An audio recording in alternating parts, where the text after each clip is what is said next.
Estamos entonces en Castel Gandolfo, vemos la belleza de este lago volcánico que durante tantos siglos ha servido para que los papas tengan un poquito de descanso en verano. El verano en Roma, el que no lo ha padecido no sabe lo que es, bueno, pero algunos de vosotros sabéis bien lo que es una temperatura horrorosa. Por ejemplo, los de San Pedro Sula, que tienen ya el purgatorio ahorrado, ya no hace falta, viven en San Pedro Sula y así, ¿no? Hay otros sitios de un gran calor. Aquí hace muchísimo calor húmedo en verano, es muy difícil. Entonces, los papas tenían esto desde la época medieval como un sitio, porque todo esto, no hay que olvidarlo, eran los estados pontificios, ¿eh?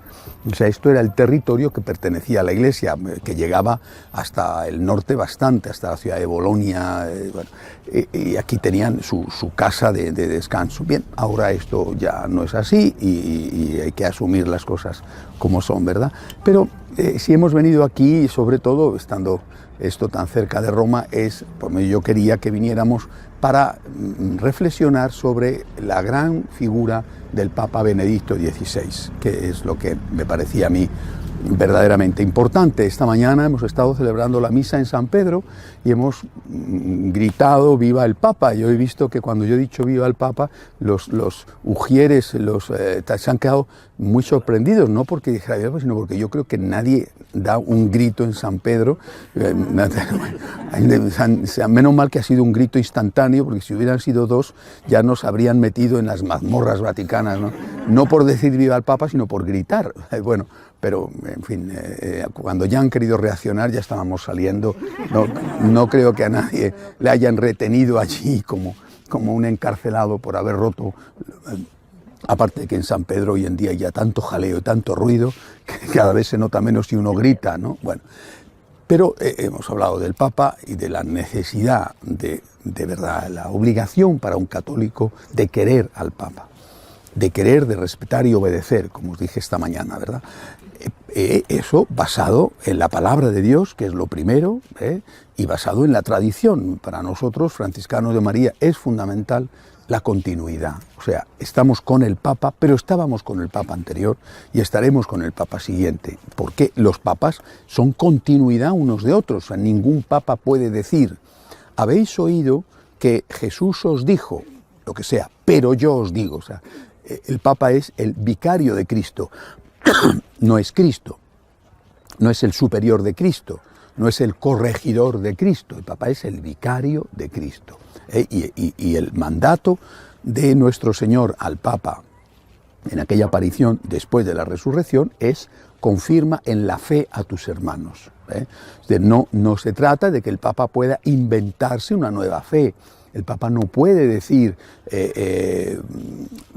esto es lo que ha enseñado nuestro Señor, esto es lo que han enseñado durante 2000 años y ahora, desde ahora en adelante, yo os digo que la Eucaristía no es presencia real, o que la Virgen no es virgen, o que quién sabe qué cosas, ¿no? No puede hacerlo, no lo han hecho nunca, no lo harán. Por eso es muy importante centrar el cariño, el respeto y la obediencia al Papa, centrarlo en el sitio donde tiene que estar centrado, porque si no, unos dirán yo estaba con el anterior pero no con este, otros dirán yo estoy con este pero no con el anterior. Nosotros que estamos con el Papa, porque el Papa es el que garantiza la continuidad de la enseñanza de Cristo, y así por eso podemos decir que estamos proclamando la misma fe que proclamaron los apóstoles, y estamos proclamando y defendiendo, intentando practicar, pecadores que somos, estamos intentando practicar la misma moral que enseñó nuestro Señor y que enseñaron los apóstoles. Bien, esta es la importancia extraordinaria de la figura del Papa. Dicho esto, quisiera decir una palabra sobre Benedicto XVI, en este lugar, que fue el último lugar papal que él habitó antes de retirarse ya después a ese pequeño monasterio diminuto realmente que existe dentro del Vaticano, una cosa muy, muy pequeñita. Bueno, el Santo Padre Benedicto XVI, conocido yo creo que por todos nosotros los más jóvenes, en 4 años la gente más joven tiende a olvidar las cosas, pero los más mayores lo que olvidamos es lo que nos ha ocurrido ayer, pero nos acordamos muchísimo mejor de lo que nos ocurrió hace años, ¿no? El Papa Benedicto XVI, yo le he tenido el honor, el privilegio de tratarle. No puedo decir que haya sido un amigo de él en el sentido amigo, porque somos de generaciones pues, muy distintas. Pero sí que le conozco y yo confío, y bueno, ya no sé si se acordará de mí, obviamente, pero desde luego entonces me conocía, ¿no? El Papa Benedicto XVI es un sabio santo, pero su santidad es una santidad sobre todo marcada por la humildad. ¿Por qué esto es importante destacarlo? Porque aparte de la labor, como digo, que todo Papa hace, de recoger ese tesoro que es la fe y transmitirlo al siguiente, adaptando lo que haya que adaptar, pero nunca lo esencial, poniendo al día, pero nunca modificando en lo esencial. Aparte de eso, cada papa tiene su impronta, su huella, porque un papa es un ser humano, con defectos, con virtudes, es un ser humano, y tiene su huella, su personalidad, sus defectos y sus virtudes. Y yo creo que del Papa Benedicto lo que tenemos que destacar también para imitarle es su extraordinaria humildad, que fue lo que le lleva a presentar la dimisión. Juan Pablo II no quiso dimitir. Estaba enfermo, mayor, no quiso dimitir y las presiones para que dimitiera fueron enormes. Él no quiso dimitir. En cambio, el Papa Benedicto sí. La historia juzgará si acertó, si no aceptó.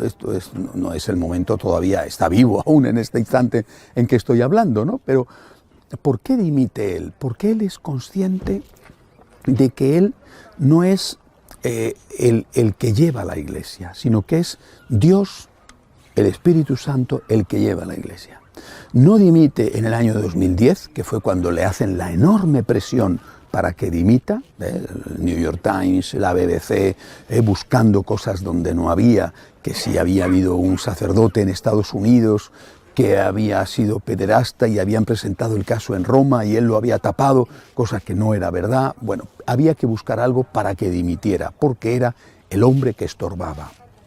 No dimitió en ese momento, hizo muy bien en no dimitir ante las presiones. Después ocurrieron una serie de cosas, por ejemplo, los llamados escándalos del Vatilix, cuando desde el propio Vaticano empezaron a difundir documentos reservados, no documentos de escándalo, sino cartas de obispos que le escribían al Papa y que no tenían por qué salir a la luz. ¿Cuánto eso le condicionó, le llevó a la conclusión de que no estaba preparado ya para gobernar la Iglesia? Entra dentro de la intimidad de su persona. Él siempre ha dicho que dimitió libremente, que no dimitió coaccionado, porque si hubiera dimitido coaccionado no sería válida la dimisión. Entonces, él dejó claro desde el principio y después en otra ocasión, ya dimitido, en que habló de esto, que él dimitió libremente. Y por lo tanto, yo no me atrevo ni a pensar que está engañando, ¿no? Pero sí a destacar, repito, esa enorme humildad del Papa.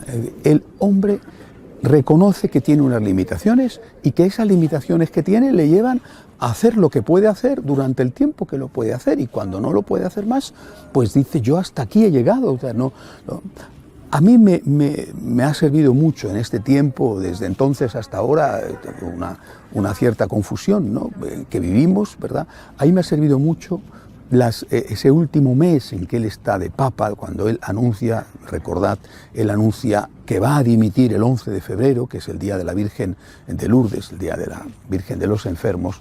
Él anuncia eso y dice que se marchará el 28 de febrero. O sea, que del 11 al 28 fueron 17 días, un poco de shock, ¿no? Bueno, y él en esos 17 días reiteró un mensaje que me parece muy importante, y yo he pensado mucho en ese mensaje. Reiteró que la Iglesia la lleva Jesucristo. Creo que ese es el mensaje que todos tenemos que tener presente. La Iglesia la lleva Jesucristo. La Iglesia no la lleva ni siquiera el Papa. La Iglesia la lleva Jesucristo. Y nuestra fe está puesta en Jesucristo. Nuestra fe está puesta en el Espíritu Santo. La Iglesia la lleva Jesucristo adelante. Nosotros confiamos. Confiamos en las palabras del Señor. Las puertas del infierno no prevalecerán. El no prevalebunt. Las puertas del infierno no prevalecerán. La Iglesia la lleva Jesucristo. En medio de las incertidumbres, los miedos, confiamos. La Iglesia la lleva Jesucristo. Más allá de cualquier cosa que nos parece que va a ocurrir, qué tal, la Iglesia la lleva Jesucristo. Entonces, ahí es donde recuperamos la paz y la tranquilidad. Cuando uno mira la historia de la Iglesia, ves cosas que han ocurrido horrorosas por parte de los propios pontífices. De verdad, cosas terribles, ¿no? En la Edad Media, antes de San Francisco, en lo que se llama la Alta Edad Media, las luchas entre las familias en Roma, cada uno colocaba a su candidato de papa, eran luchas sangrientas. Uno de los papas, por ejemplo, el Papa Formoso, fue desenterrado, había muerto, fue desenterrado por su sucesor, que lo juzgó y lo declaró hereje y quemó el cadáver, lo tiró al Tíber, ¿no? Es decir, las cosas eran horribles, ¿no? Y la Iglesia ha sobrevivido. La Iglesia la lleva Jesucristo. Este es el mensaje último que quiso darnos el Papa Benedicto como Papa. La Iglesia la lleva Jesucristo. Yo creo que es el mensaje que aquí, en este lugar donde él estuvo habitando por última vez, ¿no? Como Papa, porque aquí entró como Papa y antes de que acabara el 28, por lo tanto unas horas como Papa aún estuvo antes de irse ya al monasterio, ¿verdad? Es lo que tenemos que recordar. Tener paz, tener esperanza, estar tranquilos, recordar nada te turbe. La Iglesia la lleva Jesucristo. No la llevamos los hombres, la Iglesia la lleva Jesucristo. Me contaron una anécdota, no sé si será verdad, bueno, pero es muy buena la anécdota, pero no sé si será verdad. Una muchacha protestante va en un intercambio de estudios a vivir un tiempo con una familia católica. Bueno, esos intercambios que va a otro país, bueno, y la muchacha protestante tiene interés, curiosidad en ir a las misas católicas y va con la familia en la que está alojada, va a las misas católicas. Pasa el tiempo en que está en esa casa y le dice a la familia católica que ella quiere hacerse católica. La familia muy contenta, muy gratamente sorprendida, pensando quién sabe qué es, si sería su ejemplo, si sería la maravillosa predicación del sacerdote. Entonces le pregunta por qué, a qué se ha debido este cambio, qué sé yo, quién sabe si esperaba que le regalaran los oídos, ¿no? Y esta muchacha católica, esta muchacha protestante dice, mire, ustedes tienen, voy a su misa, dice, la música es horrorosa, horrorosa, horrorosa. La predicación es insoportable, es algo que no me entero de nada, no por el idioma, sino porque no hay quien entienda lo que dice el sacerdote. Música horrorosa, predicación insoportable, las situaciones son incómodas, dice. Y entonces he llegado a la conclusión, si después de 2000 años una iglesia ha sobrevivido teniendo todo esto tan horrible, es que tiene que ser la verdadera. Bueno, a mí me lo contaron como si fuera verdad, no pondría la mano en el fuego, pero yo lo he pensado esto muchas veces, ¿no? ¿Por qué la gente sigue yendo a misa? Es verdad que cada vez va menos, pero si las homilías son horrorosas, la música es tremenda, ¿no? Es decir, ¿por qué creemos en el Espíritu Santo? Y yo quisiera que aquí partiéramos con esta convicción. La Iglesia está en manos de Dios. Y las puertas del infierno no prevalecerán. Eso no significa que no vayamos a tener convulsiones, difíciles momentos, los estamos teniendo, y los vamos a tener probablemente, pero la Iglesia va a sobrevivir. Me gustaría que termináramos esto aquí, junto a este lugar tan bello, que pensad cuántas veces el Papa Juan Pablo vio este paisaje, y el Papa Juan XXIII y el Papa Pío XII, ¿verdad? Los papas que algunos de nosotros hemos conocido, ¿verdad? Los más mayores, hasta Pío XII nos acordamos, yo era un niño, que conste, bueno, pero en fin, ¿no? Y el Papa, por lo tanto, también el Papa Benedicto. Bien, nosotros ahora vamos a hacer una oración pidiendo al Señor por los papas, por el Papa Benedicto aún vivo, y por el Papa Francisco, para que el Señor les ilumine, también por nosotros mismos, para que nunca dejemos de dudar en que la Iglesia está sostenida por el Espíritu Santo y que la Iglesia no pasará.